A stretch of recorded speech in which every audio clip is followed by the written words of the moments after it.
Hey, what is up, everybody? Welcome to the Guilty as Charged podcast. My name is Steven, and welcome to our therapy session for today. I guess that's what we're going to be doing. So, unfortunate day of injuries and penalties, and a very, very subpar second half leads to the Chargers' first loss of the season, 20-10 at the hands of the Pittsburgh Steelers. I don't really know where this show is going to go. I obviously had a very, very different feeling that I do now as I did at halftime. But joining me to break all of that down is my guy, Tyler. Tyler, what's up, man? How you doing today? Any post-game reaction after a loss is never super fun, but I'm personally okay. I'm not injured or hurt or anything. The Chargers roster, different story. Yeah, different story. It's so difficult in this league to win games when you lose your starting quarterback, and then also you lose your all-pro left tackle. You lose your, one of your best pass rushers on the team, and then Joe Alt also potentially getting injured. Otito Ogbonia injured.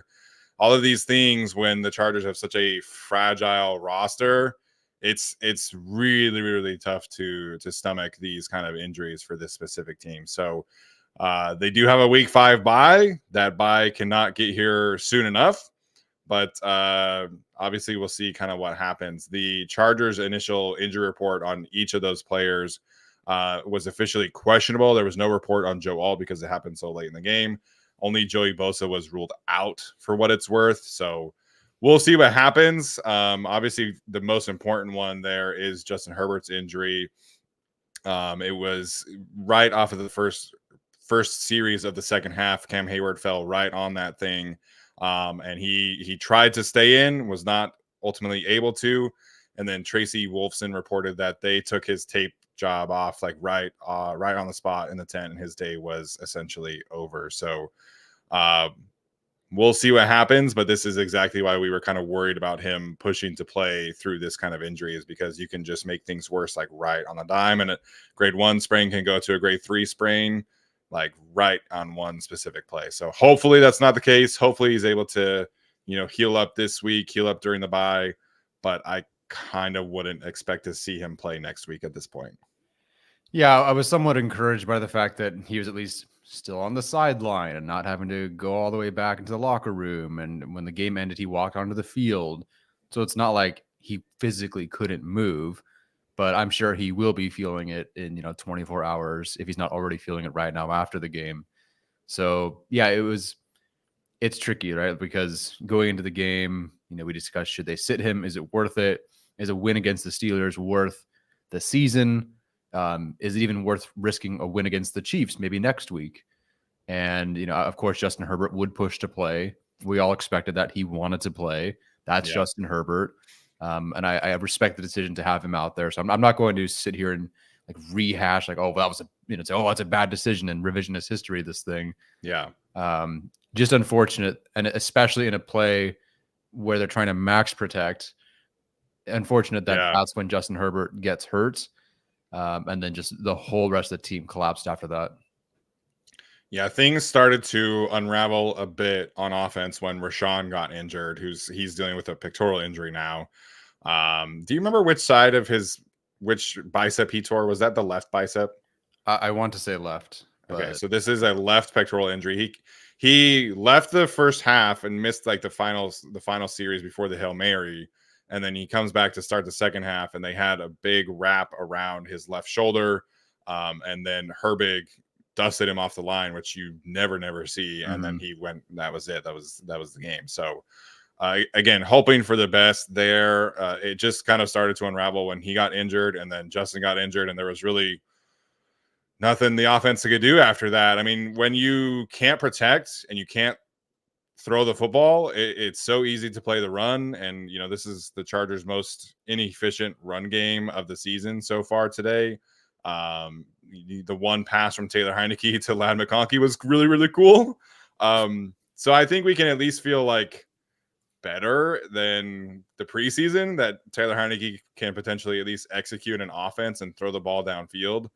But I really wish they were playing the Carolina Panthers next week and not the Kansas City Chiefs, because this is just it's such a tough injury standpoint of view. I'm sure there have been other games where more players have left injured, but for 4 of the 5 best players on the Chargers to leave this game injured today is just awful.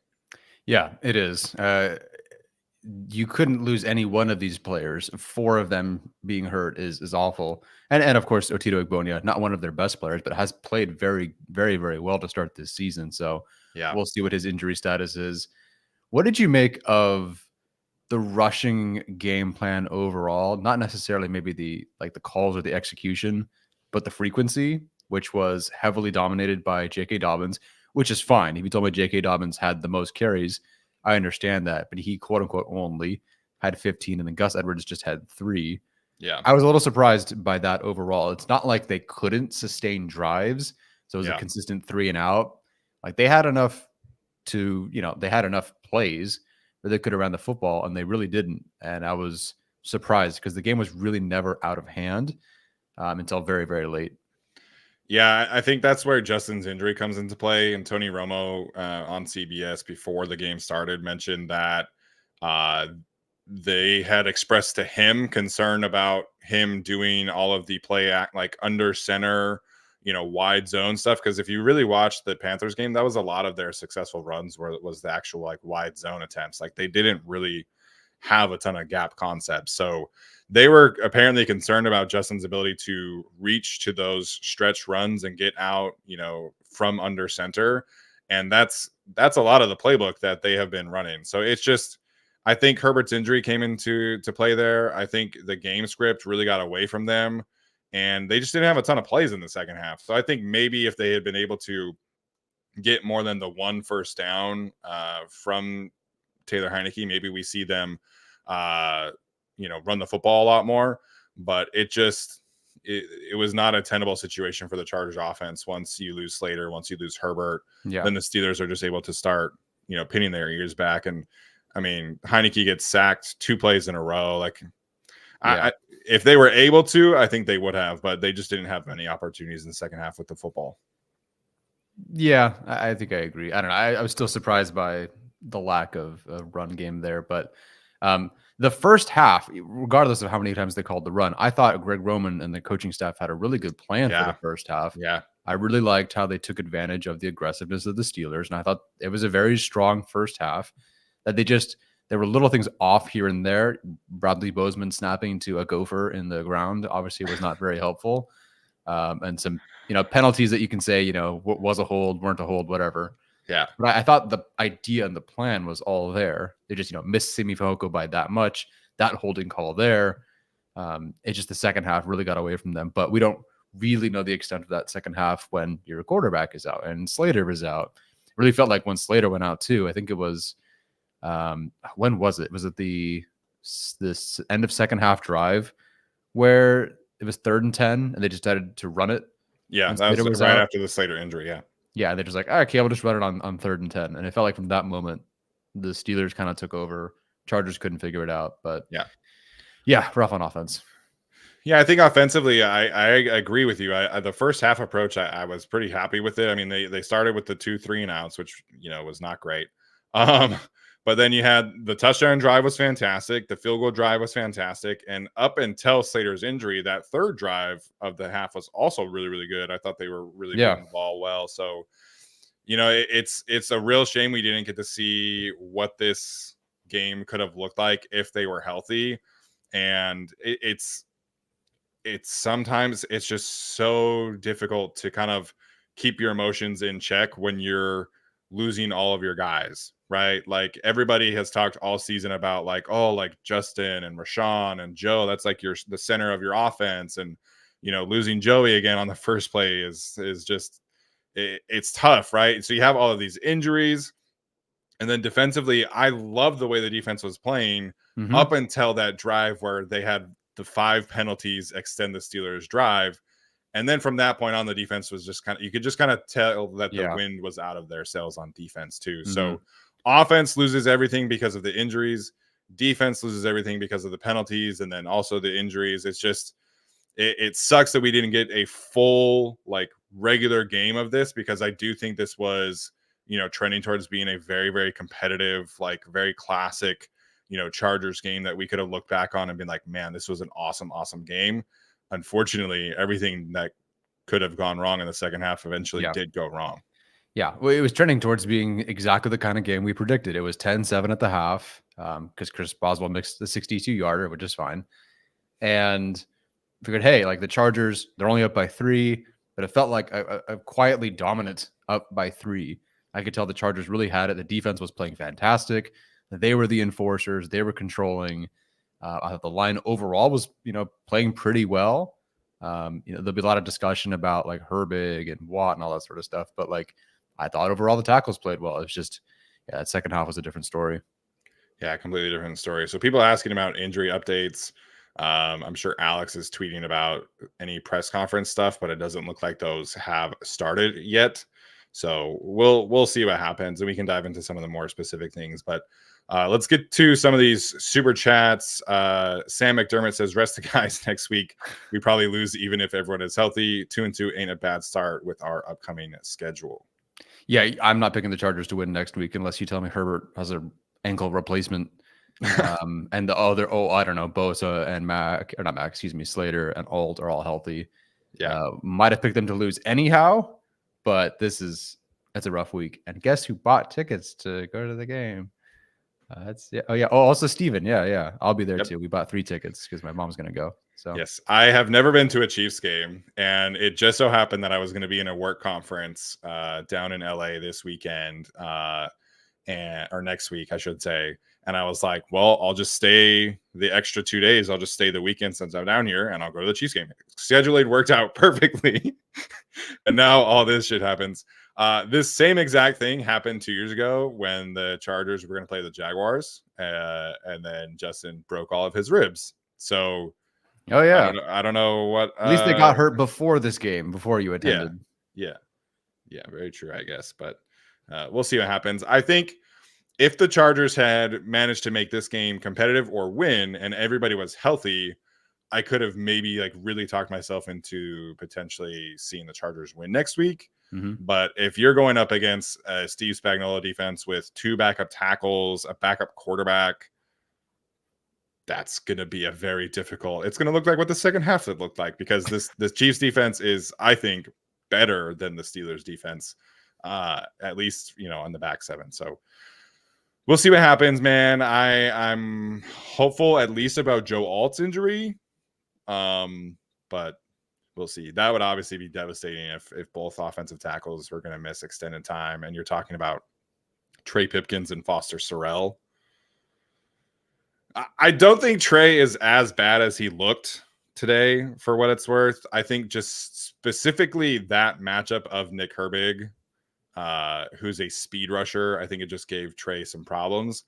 But if you actually look at like grades and the film from the first 2 weeks, him at guard was very, very good. Right. So it's unfortunate. You're talking about potentially going from a top 5 offensive line to like a bottom 10 offensive line in a hurry if Slater and Alt are out. No, it's a bottom 3 offensive line, in my opinion. I was trying to be a little nice. Well, it's definitely in the bottom 10. It's in the bottom 10. Of the 30, 31, and 32 range, because I don't recall like Zion playing terribly by any means, and the numbers are fine. But Bradley Bozeman was terrible today. Throughout the game, several third downs. Again, like whatever that snap was, that was awful. That killed an entire drive. He was bad today, and his assignment is not easy. I totally get that. It was never going to be an easy one. We all knew that, but he was really bad.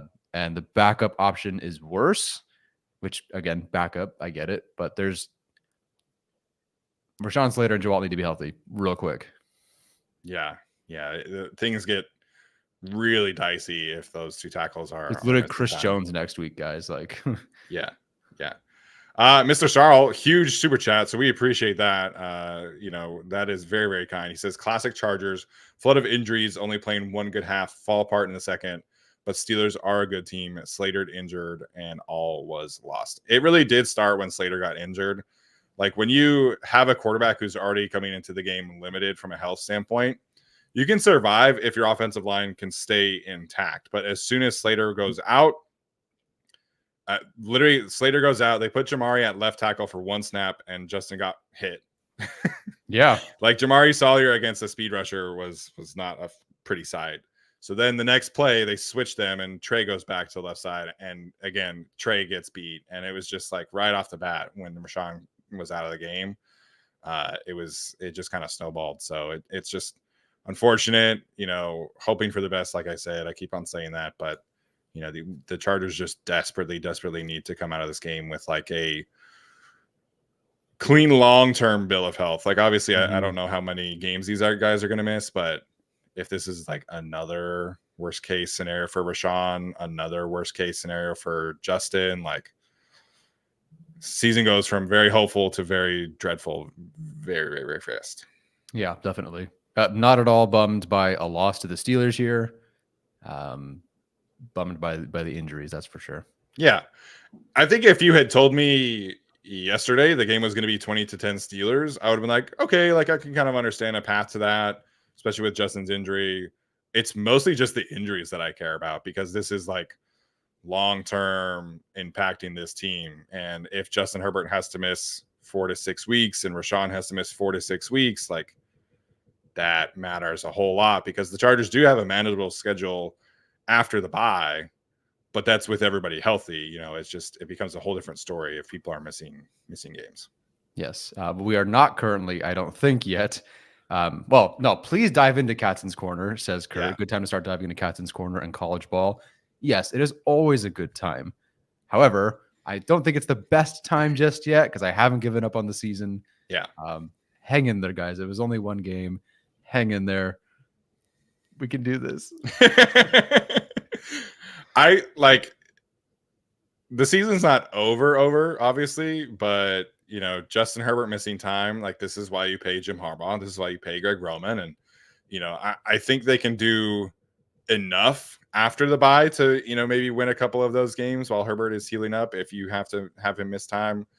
But yeah, they're going to be 2-2, which again was never like out of the question. It was always a possibility, but right now it's just difficult to digest all of the injuries to their key players. And just like they zoomed to Khalil Mack's face, like on the bench after the Steelers scored that last touchdown. So familiar. Just looked like everything was just out of his face. And there was so much excitement from this team and everything was bought in and like they're staying in Charlotte for, team bonding and all that stuff and everything. Like the vibes were so good. And to see all of these injuries, it just has to be just awful. Like we feel awful and we're not on the team. So I can't imagine how Khalil is feeling. I can't imagine how the offense is feeling, and unfortunately a lot of the same guys. So it just sucks. Yeah, ties right into the next super chat from Michael Lopez. We're going to pay 70. That's Rashawn Slater, but I'm so over investing big money into guys that can't stay healthy. Do we need to have a conversation about that? We kind of had these conversations about these particular players because there's no surprise. Like Joey Bosa, it was risk versus reward, right? We saw the reward in week 1. Joey Bosa had a phenomenal game. The risk of that, of course, is what we've seen since then. Him not being able to, stay in each of the last couple of games to try to stay healthy. Rashawn Slater, we'll see. Like I'm going to pump the brakes until we know more about Rashawn Slater. Yeah. But yeah, he has struggled with injuries so far. And then Justin Herbert now has been struggling with injuries. Yeah, I don't think this is going to be worst case scenario. I can't imagine if he had torn his pec that he comes back into that game. Yeah, and he was questionable the whole way. Was questionable the whole way. So I'm hopeful that this is a minor pec strain. Isaac Seumalo for the Steelers, he has that. He's their normal starting left guard.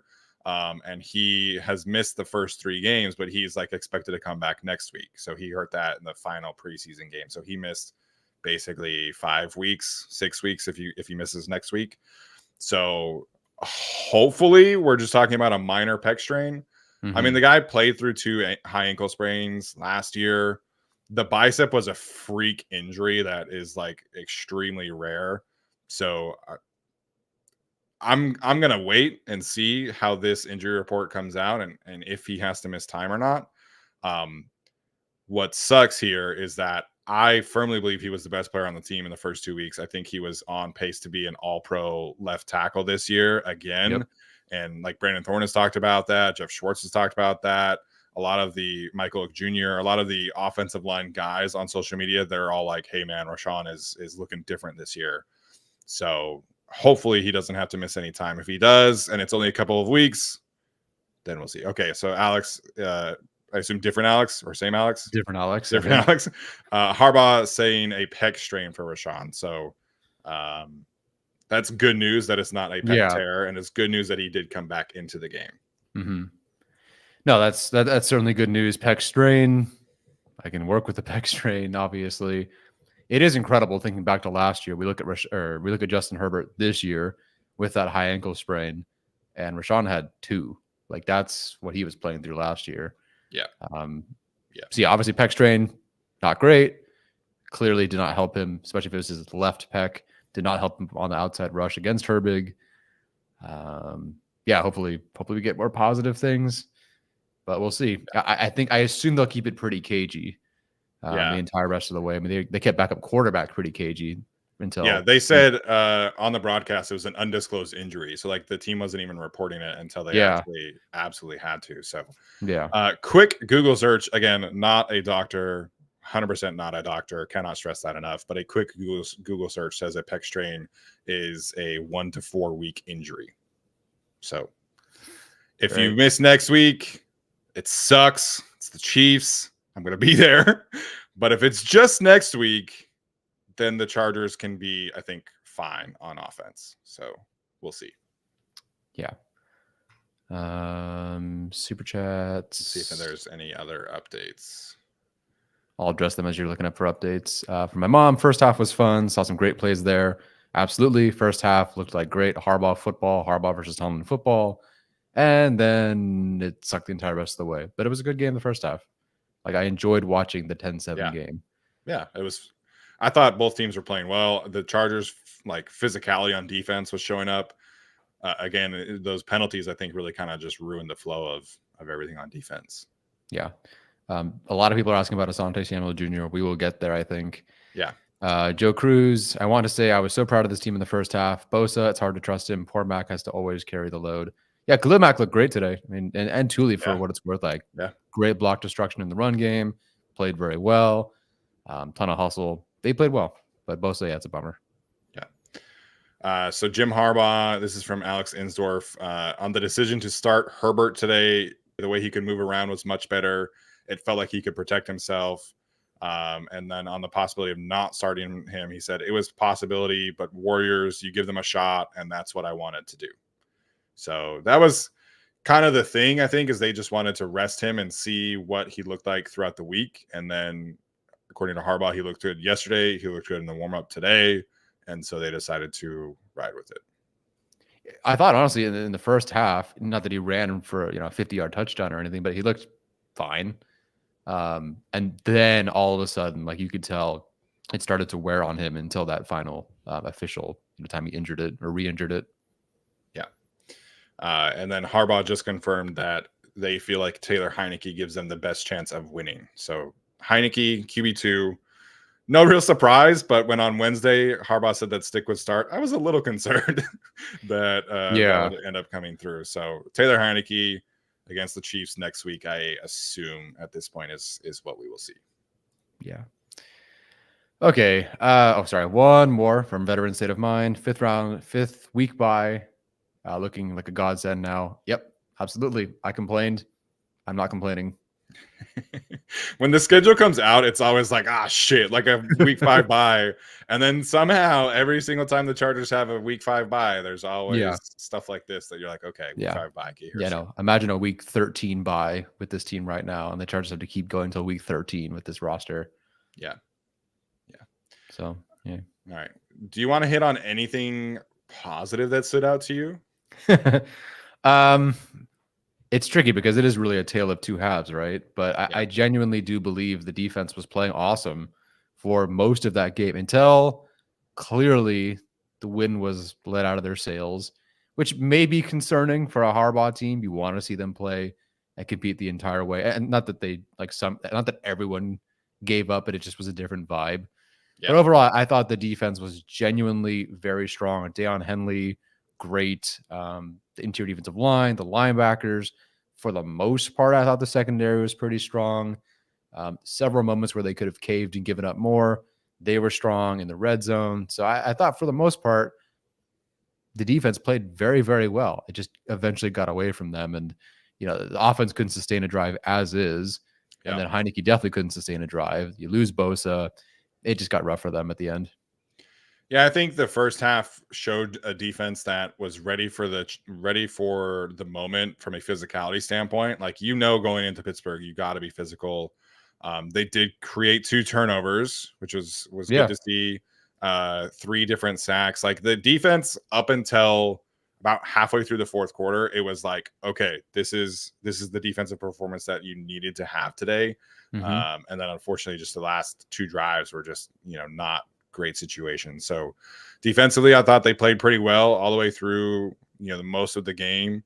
And I think Tuli Tuipulotu having some chances to play some more was good. Bud Dupree getting an interception against his former team, really cool to see. Even though it didn't end up mattering. But I think this defense, I don't know what your take is on it after seeing them play like a bit of a better offense today. I feel like this is probably like the 17th or 18th best defense in the league. And against bad teams, they'll be able to really, really excel. So there was a lot of hype about the defense after the first 2 weeks. I wanted to see what it would look like against a better offense. I think some of what they showed today is really sustainable, but I still am concerned about the cornerback room in particular. I'm concerned about the defensive tackle room if Otito has to miss any time. The linebackers are still kind of struggling with coverage situations. So I think overall, like I'm taking some more positives from this defensive performance today than I am the negatives. But I still think the concerns that I had in the preseason are still there. So I do think this ultimately, if people stay relatively healthy, which is the big thing right now, they can be in that 16 to 20 range, which for this season, when you kind of zoom out after the first 2 weeks, I think would be a pretty big step in the right direction for Jesse Minter. Yeah, I don't think they're certainly not the number one defense that they were the first 2 weeks. Like, that was undeniable. Like, Bryce Young got benched. They are fielding trades for him now. Apparently, Gardner Minshew, not exactly a world beater, and Justin Fields, obviously not exactly a world breaker himself, but he looked much better today. Arthur Smith did a very good job, I think, overall with him, with the game plan for today. Unfortunately, so funny.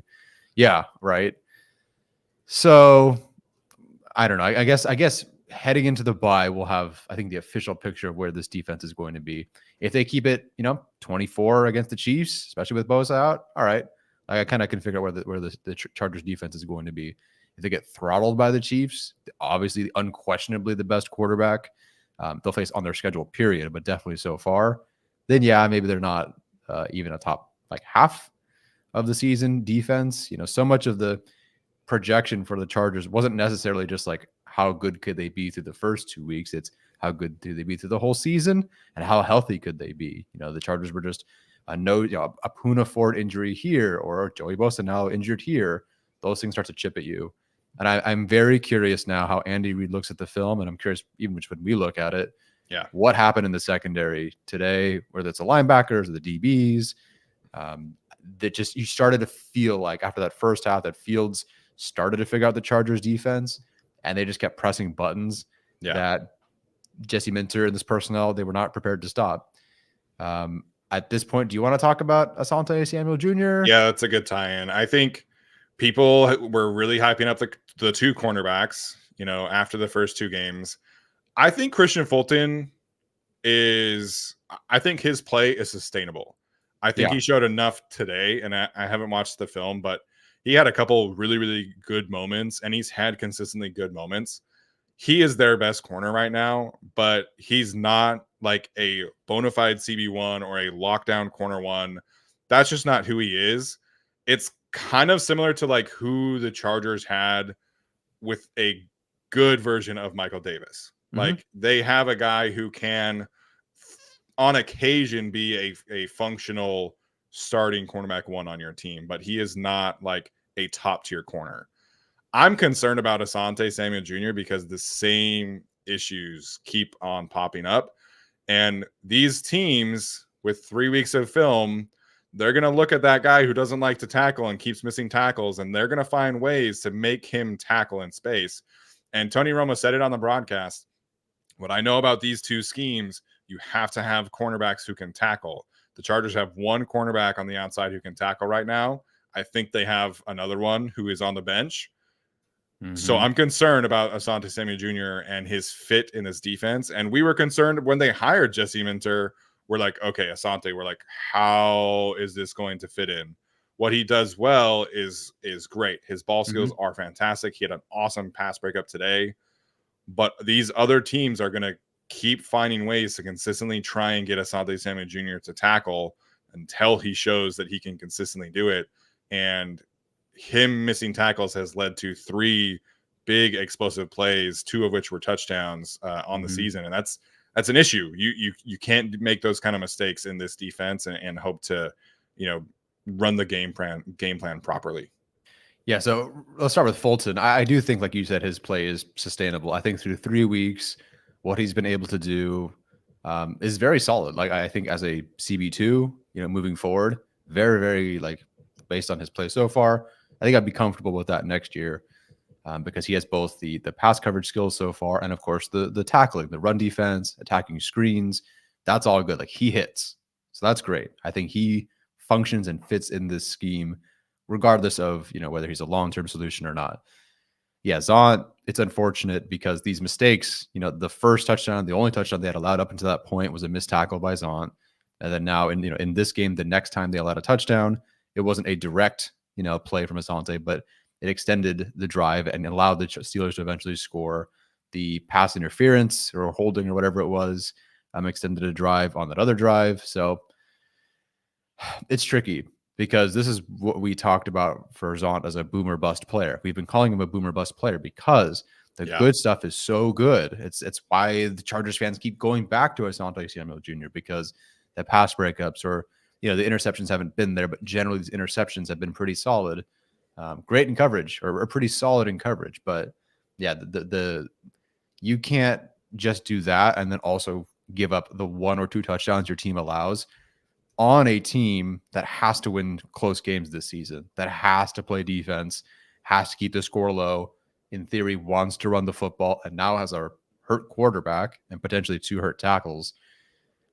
Got to play better. I would rather find someone who maybe allows a bit more in coverage, but tackles more soundly and doesn't give up the back-breaking play that a scheme can't really fix. Minter can scheme up and do whatever he wants. If Zont can't tackle, he can't tackle. And I was so puzzled after last week, people talking about Asante Samuel Jr.'s, tackling improving. And I do think that there were more times like I think there's maybe more of a willingness to tackle. I think there are enough times where in coverage, maybe he'll drop someone for a tackle. Yeah. But there's another, it's the like 5 yards in front of me. I got to make a play. What do I do? And it's just lunging, it's diving, it's ducking your head. It's pretty rough. So I'm not ready to call for Dean Leonard just yet. But if Minter decided to go that way after the bye, I would get it because even if Dean Leonard does allow more in coverage, which maybe he doesn't, I don't know. But even if he did, the way he plays the run, the way he can tackle, which we know because he plays special teams, I would get it. Yeah, I think I would too. I think Dean's not like an awesome tackler, but he's much more willing. And at the end of the day, like I think Asante's biggest issue is that he has one way to tackle, and that's run through you low because of his size limitations. And Dean can wrap you up. He has other ways to get there, other opportunities. So I don't think this is like an after the bye situation. I think this is potentially like week 6, 7, 8 kind of deal, if it just does not continue. But I do think the way that Christian Fulton has played deserves praise because I think part of this season is trying to find other players who could potentially be building blocks for you for the future. I mean, if you can turn some of these 1-year contracts into long-term contracts, that's a great outcome for you. And I think Christian Fulton at the cornerback position is on track to potentially being, not a foundational piece by any means, but a guy you could sign for, a 3-year contract after the season and say, hey, we have like a reliable cornerback to for the future. And then maybe they can draft one in the first round. Whether that's, they're probably not going to be high enough for Will Johnson unless Justin Herbert is out like the entire season. But maybe probably not Travis Hunter either at this point. But it sounds like a really, really good cornerback class so far. And you have two foundational, like really high end prospects. So that's probably where they get their CB1 next year. And I think Fulton has a chance to come back to this team if he keeps playing this way. The biggest thing for him was, finding a way past the injuries and then finding a way to be more consistently playing at the level that he can at his peak. And I think so far he's done both of those. He just has to keep, stacking up positive games for this Chargers team. Yeah, I agree. Other positive thing, I really loved the way that Quentin Johnston and Ladd McConkey were playing in the first half, and Simi Fehoko had some really awesome moments. Or Fahuku is the GOAT. Jim Nantz kept calling him. I don't know who told him that was how you pronounce that name, but I really enjoyed watching the way that the young receivers played in the first half. I thought Ladd McConkey was on track for. He was. You wrote about that, potential for a breakout game on Sports News. We talked about it. He was on track for that kind of performance before all the injuries. So I thought Ladd played fantastic. He got into it as a blocker with Joey Porter Jr. He did. Which again, like people are like, oh, like Ladd, like this is kind of crazy. No, Ladd is about that smoke as a blocker. It's one of the reasons why you and I liked him so much. So I thought he had a really solid game. The Quentin Johnston, resurgence or renaissance. I don't really know how to classify it. I'm not ready to call it a breakout just yet, but very, very solid performance. Two really solid catches for them. I'm anxious to see what the film looks like, but these two young receivers, man, they just keep on stacking up positive performances. And it's a shame that the quarterback situation is what it is right now, because those two, I think, have really shown some positive signs over the last couple of weeks. Yeah, I really thought the Chargers had it, and if that they all didn't have that holding penalty, which is now debatable apparently among Chargers fans. I thought it was a very ticky-tacky call, and even TJ Watt. Like normally, anytime an edge rusher gets held, they will let you know. Yeah. TJ Watt got up and just like kept running, and then he looked back and he was like, "Oh, okay, cool."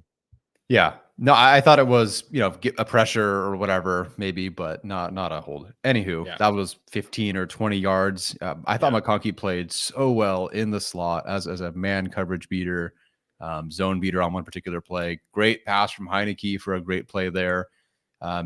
It was working. I could see what was going to happen with McConkey, and I'm like, yes, he's going to have 100 receiving yards easily.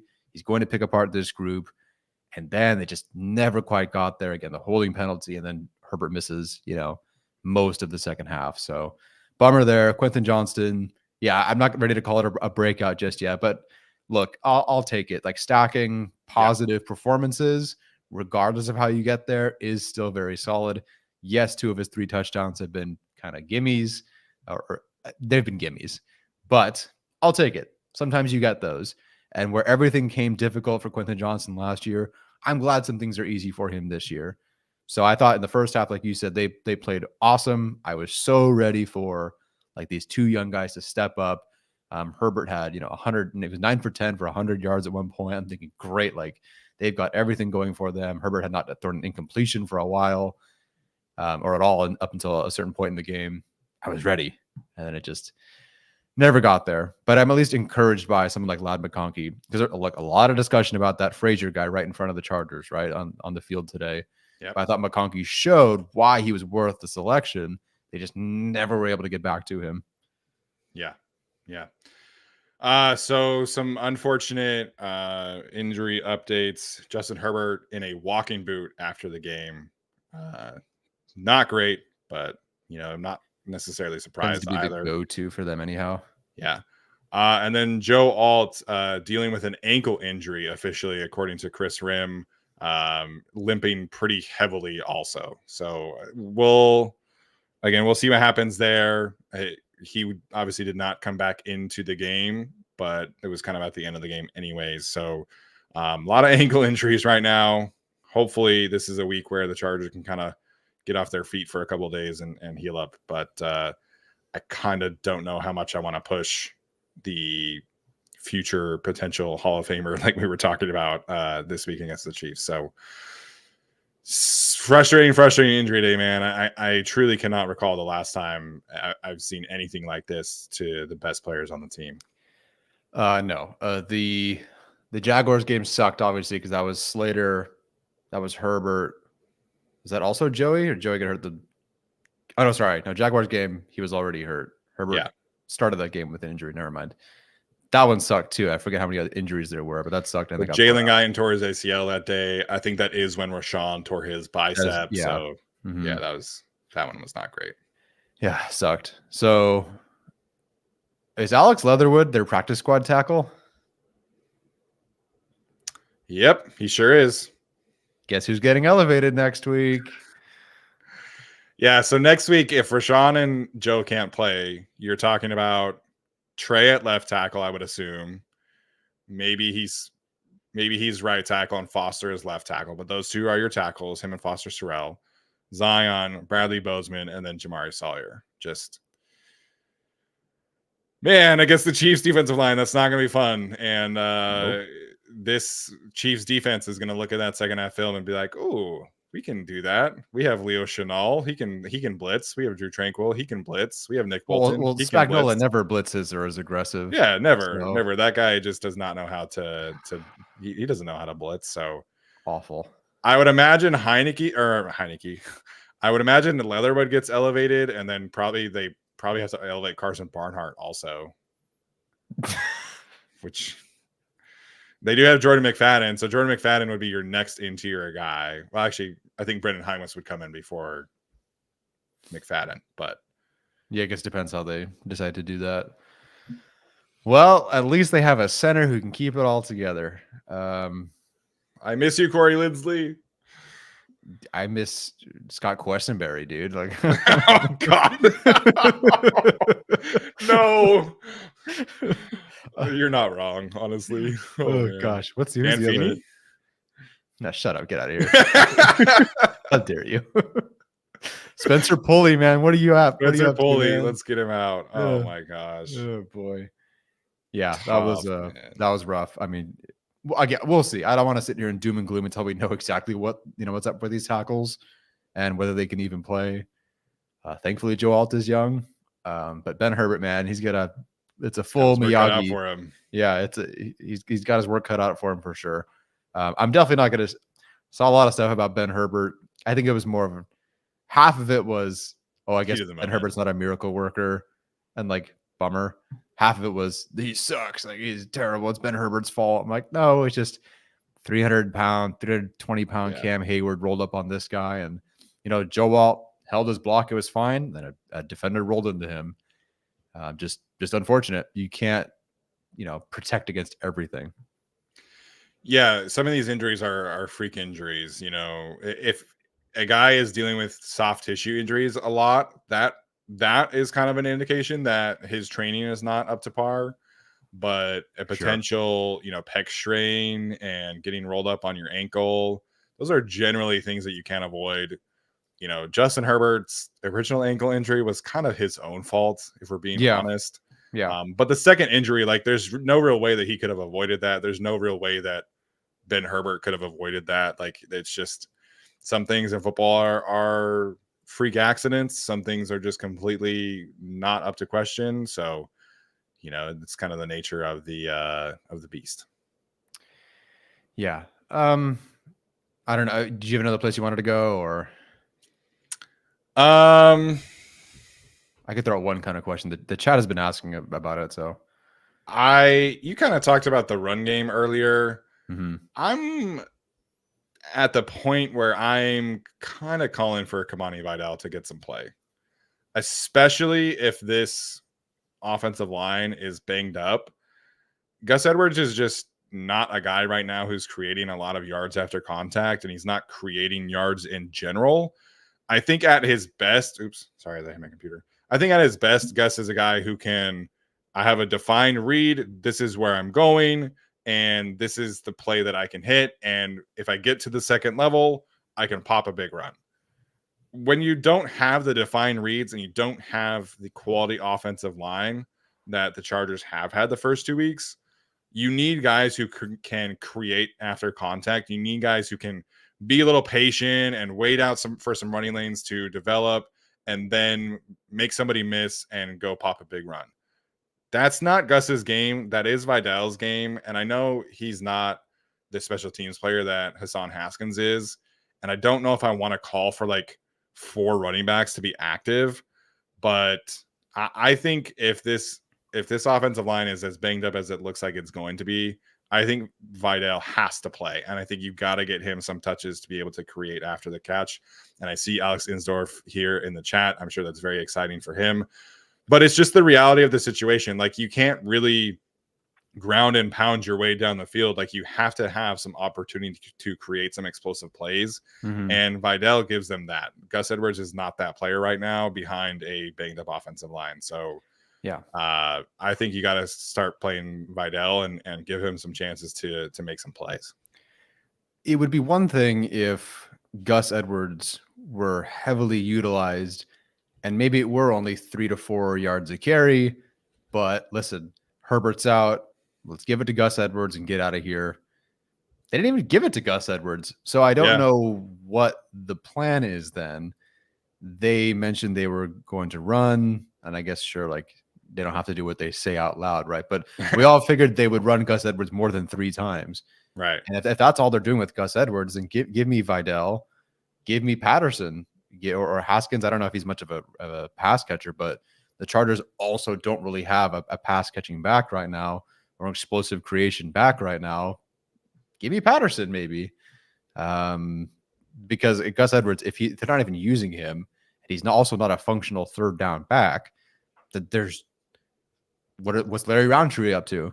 You're like, what is he up to? Because you're not even providing much for this offense outside of that. And if that's an injury, I mean, awful, obviously, but like, fine. If that's an injury and he is not ready because he's still working through some things, fine.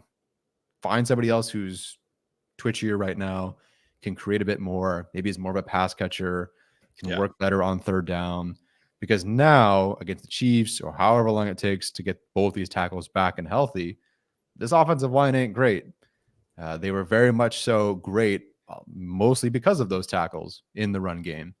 And without them, you need someone who can create. Right now, Gus Edwards, again, if it were 4 yards of hard smash mouth football, fine.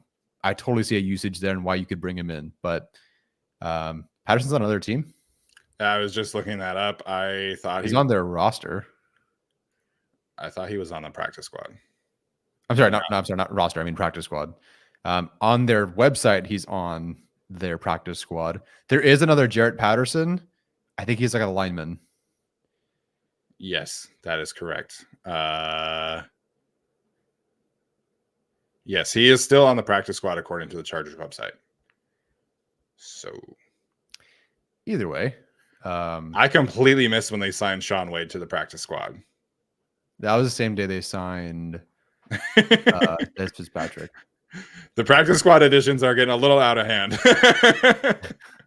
Well, they're all about to be starters.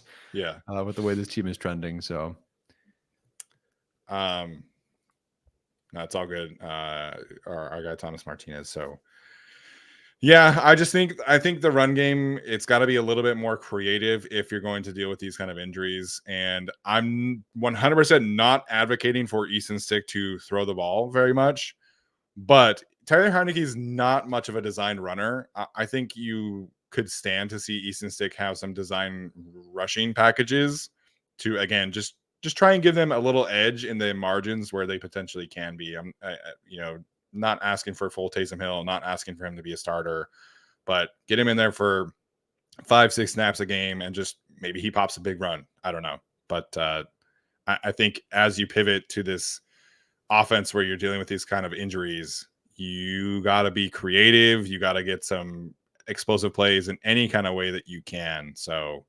it's just, it's unfortunate that that's kind of where they're at, but you got to win in the margins as much as possible.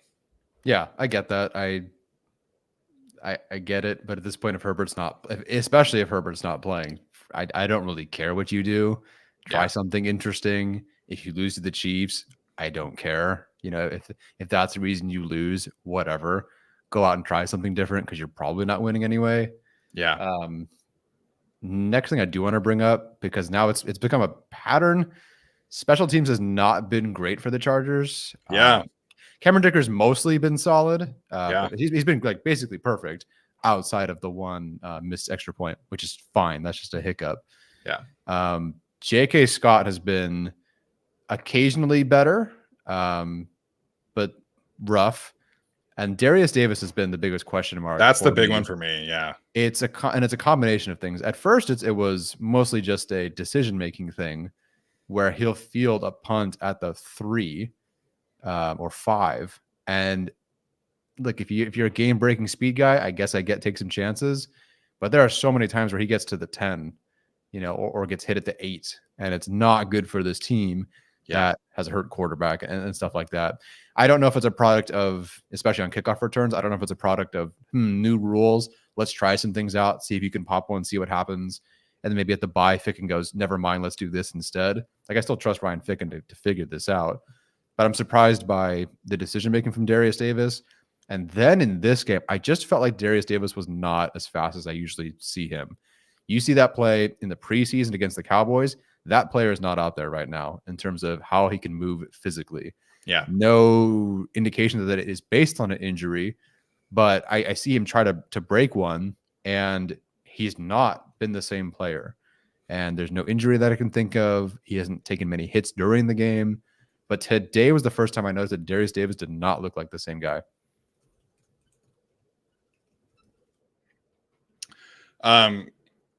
The last kickoff return that he attempted, that's when I was like, oh, yes, this is not the same athlete that we are accustomed to seeing. It looked, so he kind of like bobbled the kickoff. It was a great kickoff from Boswell. And then I felt like it took him forever to get to like the 20-yard line. And like you mentioned, I don't know if he was trying to like wait and see like where his blocks were, or maybe he's having some issues with the new rules and the running lanes and everything like that. But man, I'm just concerned. Like, to me, J.K. Scott has kind of always been this guy where he'll be just kind of inconsistent, and then he'll have a couple, like the first punt that he had that got called back was a great punt, and then he had another great punt later in the game. But then he also had a 39-yard punt. He's kind of always been that guy. So I'm not like super concerned about that. Yeah. To me, Darius Davis and his health and lack of juice is definitely concerning, because I think when we pictured like, oh, the new kickoff rules, this is going to equate to Darius Davis making some big plays for this team. And right now, I think heading into this week, he was one of the worst in yards per return on kickoffs. And now today he had like a 12-yard return on one occasion. So the Darius Davis stuff is a concern. He fair caught a punt today where he had like several yards of distance between him and the first tackler. So I don't know, man. I am very concerned about that. He was the best returner in the league last year, and this year he's been very below average. So I don't know if something's going on. I don't know if he's just not healthy. I don't know if he's just having some issues with the new rules. But I am concerned about Darius Davis, and it's not like he's playing a ton on offense. Like, he's doing the jet motion stuff, and he had a nice carry today, but it's tough right now for me to look at this player and be like, yeah, man, I'm really excited about where he's at right now. Yeah, I'm glad you brought it up. Brett brought it up too. That first fair catch on the punt, I remember thinking like, that's had weird. 7 or 8 yards in between him and the first guy, and he was at like the 15-20-yard line. So it's not like he was pinned back super deep. That one I was like, ooh, that was a little weird. Yeah, that was odd. So I think they'll get it figured out as long as he's actually healthy. And it was also, I don't know if he mentioned it because we weren't here together on Saturday, but obviously they worked out a punter too this past week. I don't think that really means anything yet, but they did work out a punter. Yeah. So we'll see. I think the special teams figures it out. Obviously, in Ficken we trust is still a thing, but but surprised so far because the defense has been pretty good. Special teams has just been average, and that's not what I expected. Yeah. So when they claimed Hassan Haskins, it was obviously the special teams aspect of it. He is back there on kickoff returns. He was the Tennessee Titans' main kickoff returner. Vidal has gotten some action as a kickoff returner. Brendan Rice has gotten some action from a kickoff returner.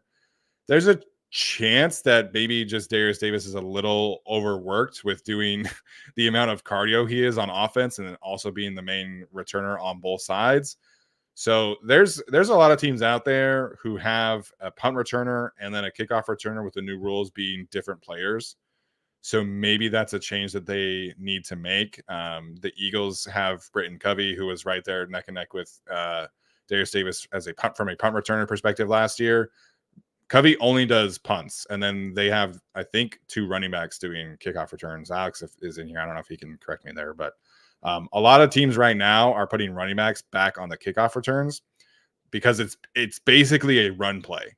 And Brett Coleman did a wonderful video about this last week where some of these teams are even designing like trap plays on kickoff returns where they'll have one guy run free and then somebody on the opposite side will kind of loop around and then trap block him. So maybe you're better suited to get some running backs back there and give Darius a break. I don't know, but I am curious if Ficking kind of explores some other options. Jalen Gill, for Jorge and others wondering about him, he's not on the practice squad. I don't think he is on any practice squads right now, so they could theoretically bring him back. But I don't believe he's on a team right now. I think he is currently a free agent. Yeah, I'm certainly not opposed. I would have said he looked like he had more juice than Darius Davis, but Darius Davis looked great in the preseason. Like we just saw him look good. So I'm definitely very concerned about what's going on there. Yeah. I mean, you do a quick Twitter search for Jalen Gill to see if he is anywhere. Yeah, I don't know. Been a bit of a surprise. Chat, what did you think of the second half in terms of coaching? Do you feel so? Obviously, the Chargers got beat pretty bad in the second half. Where's your concern level with the coaching with Harbaugh, Roman, Minter, you name it? Because they did get overmatched in the second half. What? Sorry, Brandon Aubrey just hit a 65-yard field goal for the Cowboys. Oh, well, there's the one good thing they have going for them, it seems. I love Cameron Dicker, but I think Brandon Aubrey might be the new king of kicking. Yeah, he's crushing it, man. 65 that's pretty nuts, man. Yeah. Okay, so I guess good news is that Justin Herbert said that he doesn't think the injury is more serious than a high ankle sprain. So he thinks it's a re-aggravation of the high ankle sprain. Mm-hmm. And he did say at the end of his press conference that he's hoping to play against Kansas City. Us too, buddy. We are all hoping for the same thing. Those of us who are paid for tickets and are going are hoping for the same thing. Okay, sorry. You were asking a question about coaching in the second half. Mostly, it's got brought up a couple times in the chat, and then Twitter was just ablaze with, which, dangerous, right? That's social media, but always very, very unhappy with Harbaugh and this whole regime and Roman and Minter in the second half. I was just curious how our particular chat felt. I think generally pretty level-headed. So I'm just curious if you guys felt like this was a real, like, to me, this is, and you and I, we did not exactly pick a 13-4 season for the Chargers. This was a kind of a good gather yourself, get established year. So I don't know, I'm not really super concerned, but there are a lot of fans I saw that were just like, never mind, same team, doesn't matter who's coaching, we stink, it's over. So this is a lot of people saying that they should have stuck with the run. I feel like again, when you lose Rashawn and you lose Justin, running the football is just like, it's an issue. Like they were consistently in obvious passing situations the entire game. Even the first half, they were in obvious passing situations.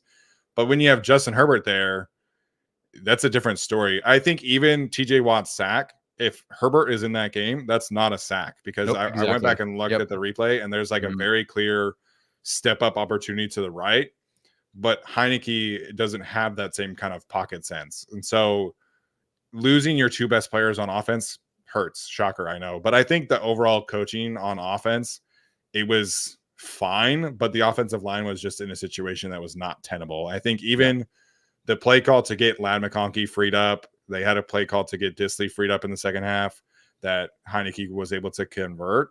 Those play calls were good play calls, but the offensive line was just in a situation where the Steelers were able to tee off, and we were concerned about that group teeing off before the injuries, and then you lose Slater, and then you lose Joe Alt.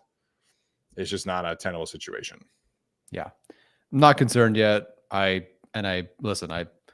expect them to lose next week as well. Sorry for the optimistic Homer fans. I'm going to pay to watch them to lose next week. Same. But and the thing is for me, like, so I'm going to my work conference, and we decided that we were just going to fly Brooke down for the weekend. mm-hmm. So we have a plane ticket. So we're going to the game no matter what, because we already paid for a plane ticket. So like, we're going to be there and we'll have fun and hopefully see some of you guys around here. But yeah, man, it's not going to be pretty, even if Justin plays next week. I don't feel good about it right now. Yeah. So I'm not going to also doom and gloom if they lose next week. That's again, it's kind of been circled as a loss for me, regardless of how the season has gone. Yeah. So just stay healthy. Yeah. You know, we kind of painted the picture of this team as like man, I keep hitting my computer today. I'm sorry, but we kind of painted this team as like everybody stays healthy, like maybe 10 wins, maybe sneak into the playoffs. Mm-hmm. And then like during the preseason and training camp, I was like, okay, I feel a little bit better about the defense. Maybe I elevate them ahead of a team like the Steelers. Maybe I elevate them ahead of a team like the Jets.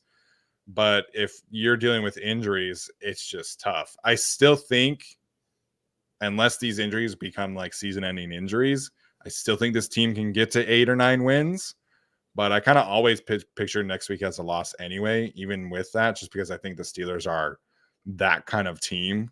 And I know people don't like to hear that. Like, they didn't like to hear it before the season when we talked about this game being tough. We're like, guys, they've lost to Duck Hodges before. The Steelers are going to be tough. And everyone's like, nah, the Steelers suck.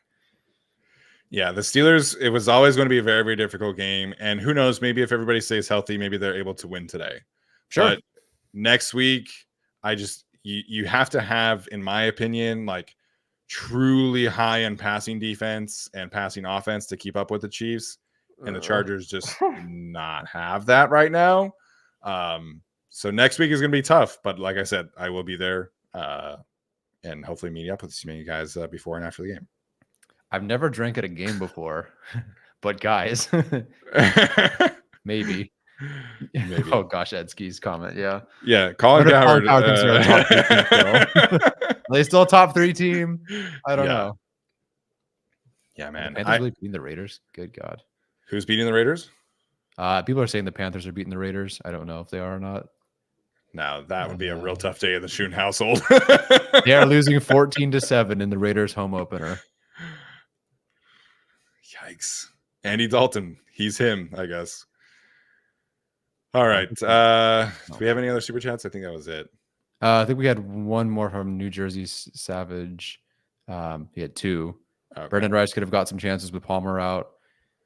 Maybe. I mean, they barely had Simi Fehoko involved. Fahuku, excuse me. Fahuku. The broadcast was awful today. I want to talk about that before we go. The other guy has not been involved a ton. So Fehoko, when it was everyone healthy, or with Chark out, obviously. But yeah, we'll see.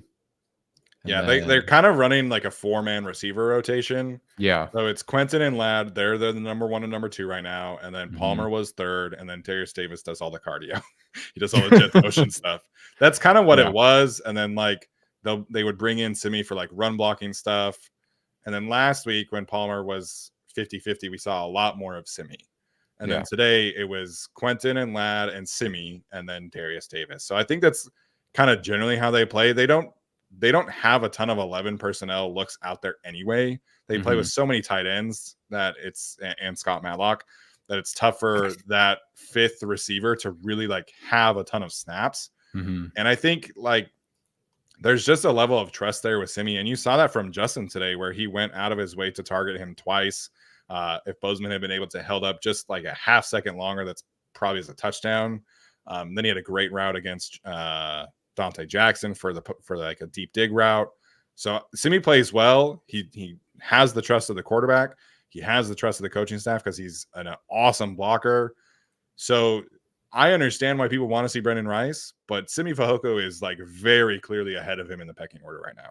Yeah, very clearly so. And frankly, he was getting after it in the run game again today. It looked great. So, and it was this close to a touchdown and then this close to a Hail Mary. Yes. That Hail Mary throw was insane from Herbert. Yeah. Second one here from New Jersey Savage. Now I have to go play Street Fighter to vent my anger. Also, I'll be at the game next week if anyone else is going. Yes, would encourage anybody to find your outlet today and go take a step back and go have some fun in some fashion. What is your Tony Romo Jim Nantz grievance from today? Okay, we'll start with the whole Khalil Mack penalty thing, which was stupid as is. Getting blocked. Obviously, Khalil Mack is trying to rush. So sure, he initiates the rush. He's trying to rush the quarterback. Getting blocked into the guy. The penalty sucked. And then Tony Romo's like, that was dumb. He didn't have to do that. What a bad penalty. Clearly, blah, blah, blah. And he kept going on about how dumb of a penalty that was on Khalil Mack. I hated that.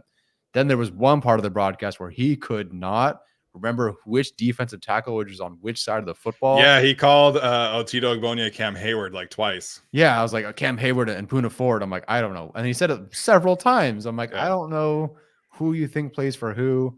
That sucked. Both of them saying Fahuku is hilarious. It's just read it as it is, guys. Yeah. Fehoko. There's like 14 of them in the league. You should have said their names several times at this point. I don't know how they got to it below two, right? Yeah. I couldn't. Yeah. And then just the whole thing is like, oh, Herbert's tough. And that was it. Oh, here comes a Fields play. Oh my God. Look at this Justin Fields play. It's amazing. And he played well. Fields should get the credit, but it really felt very Steelers heavy this broadcast, and they couldn't say anyone's names.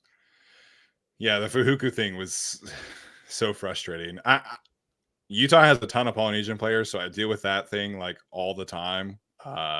No, you're not supposed to do the like thing right now. I'm sorry. Anyways, but Fahuku, like I don't know, like how you read out Fehoko and think it's Fahuku, but then you get Tui Pelotu right. Like I would have thought that would be the other way around, but it was bad. If you just close your eyes and you listen to Tony Romo talk, you would have thought that Justin Fields were like the second coming of Patrick Mahomes today. Like it's just, I thought he played well, but some of the throws that he was making, were also very Justin Fields-ish inaccurate. But like he was good, but it was Tony Romo was talking about him like he was an elite quarterback today. It was strange. It was very weird. And next week, those of you who are not at the game get to see him call a Patrick Mahomes game. So it's going to be even worse next week. Oh man. There is no more awful broadcasting experience than Tony Romo calling a Patrick Mahomes game. It is the absolute worst thing out there. That's part of the reason why I wanted to go in person, honestly. You're gonna pay $400 to Tony Romo. I'm gonna pay for game tickets, pay for my wife to fly down there just to avoid Tony Romo. Oh man. Only thing worse, I think, is Chris Collinsworth calling a Mahomes game. I think Romo is worse. Yeah, I'm sorry. Not the only thing worse. The next worst thing, or whatever. Yeah. Because Romo, like, he'll just yell. Is he right on cue? Jim, I don't know. Did you see that? Like, he just yells stuff. I'm like, yeah. What are you doing? Yeah. Anyways, not great. So I'll be listening to the silence of the stadium. It'll be fun. We'll meet up. We'll have a good time. Yeah. Brooke and I will go have some good food in downtown LA on Friday night and Saturday night. So we'll see how it goes.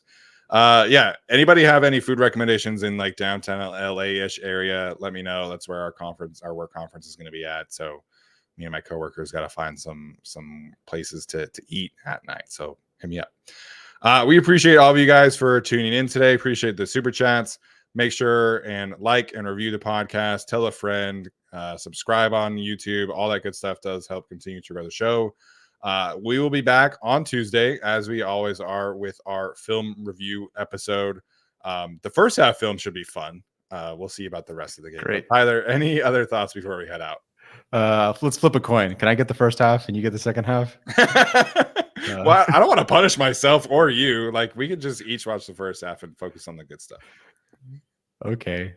No, that's why we're Chargers fans. Let's dive into the sadness and the depression that we're used to. Yeah. It's very comfortable. Yeah. The water's warm, guys. Come on in. Yeah, it's a familiar experience for us. Yeah. Is what it is. All right, guys. This has been another episode of the Guilty as Charged podcast. As always, we appreciate you. We'll see you next time, and bolt up.